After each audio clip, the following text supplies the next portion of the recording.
and let us all do we can to build a better future. The box office. It's number 3. Yes, to be fair, it's number 3.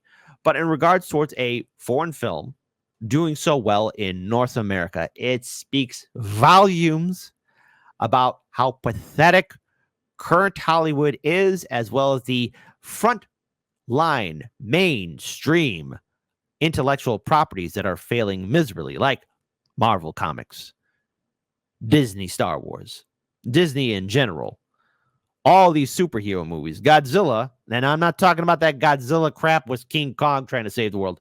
I'm not talking about that. I'm talking about the original Godzilla, the one that destroys cities, is number 3 at the box office, grossed 11 million in its opening weekend here in the United States. And it's been getting a lot of great reviews. And I had a chance to read some of the reviews as well, making sure I don't get spoiled too much. And by the way, folks, if you saw the film already, don't spoil anything in the live stream chat or in the comment section below. Come on, be better than that. But all in all, I want to pull up some interesting tweets that came up to my attention. And so let's go ahead and talk about it here. For example, this tweet right here, because this is going to be a fun story here. Look. All right. Renaissance, Beyonce, it was number 1, of course. Then came that Hunger Games prequel, which, okay, I don't know why we're making prequels of movies that already existed. But Godzilla, -1, grossed 11 million. Now, I want to pull up this tweet here as well. And this tweet actually kind of caught my attention. And I think it's only fair that I read a little bit. I want to give a shout out. Thomas Fairchild wrote this. I've been thinking a lot about Godzilla -1, themes and politics, and it took me by surprise. It was not what it was not what I was expecting. Apologies for the stutter. After seeing the film again, I finally see why. No matter one's socioeconomic situation, the vast majority of people do not care about zero-sum politics. These characters are struggling to make ends meet. Now, from what I was able to ascertain, Godzilla -1 takes place in Japan after the Second World War. So the Empire of Japan has been defeated by the Allied powers, and everyone's just trying to get back to normal after such a devastating conflict that impacted the world and that we're still feeling the ramifications from many years after. All right, so look, they don't have time to curse the U.S. or their own government because they have their own personal struggles.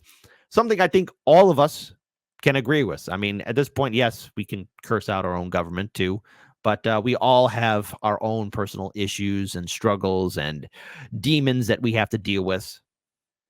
And he says, I'm privileged enough to rant and criticize my government. I'm doing this with a roof over my head, running clean water, and food on the table. I'm in a good place, so I can spend more time talking about non-essential things, like Godzilla on the internet. And it's great. The characters in Godzilla -1 were not so privileged. They've been fighting for the survival long before Godzilla arrived. If you ask me, the direction Nosotoro went with was not only the best one, it was the right one, the most humane. So there you go. So let's talk about what else was happening in the film. Well, Godzilla -1 in its box office opening weekend blazes to the top 3 behind 2 other blockbusters. So there's the king of the monsters himself. I managed to see this clip.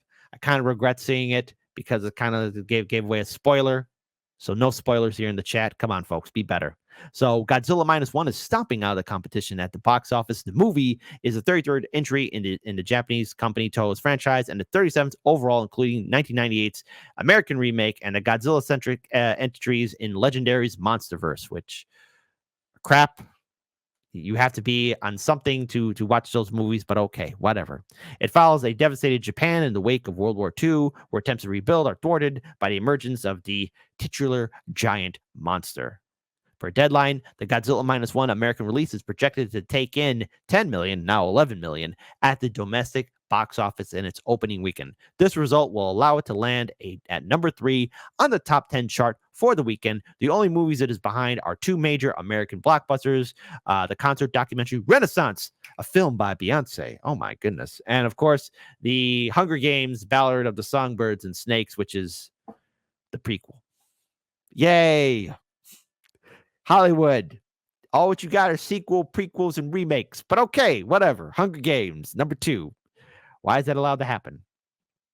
On the domestic front, Japanese Godzilla movies typically don't get the same type of prominent release as the American blockbusters, including the 2014 MonsterVerse reboot and its sequel, King of the Monsters. Even the lowest gross entry in the franchise, 2021's Godzilla vs. Kong, grossed at an opening weekend of more than 3 times that of -1. However, the new movie, which may be the first of more to come in this continuity, is doing extremely well by standards of Japanese Godzilla imports. So let's stop right here. Why is that? Why is this film resonating or doing better in comparison to, let's say, the more shinier films like superhero movies or Star Wars movies, or yes, even the Godzilla Monsterverse films? It's because it's different.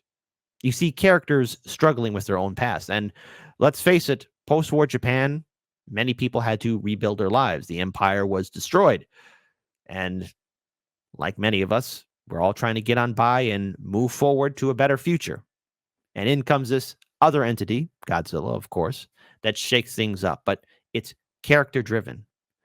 What audiences want to see isn't being bombarded with messaging or, oh, this CGI endless action. It's actually stories. Get us involved in the characters.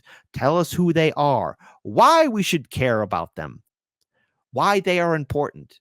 Because a movie, typically 2 hours long, give or take, you're following a story along and you want to see how the said protagonists and yes, even antagonists, beginning, middle, and end. How do they overcome their trials and tribulations? Do they have a happy ending?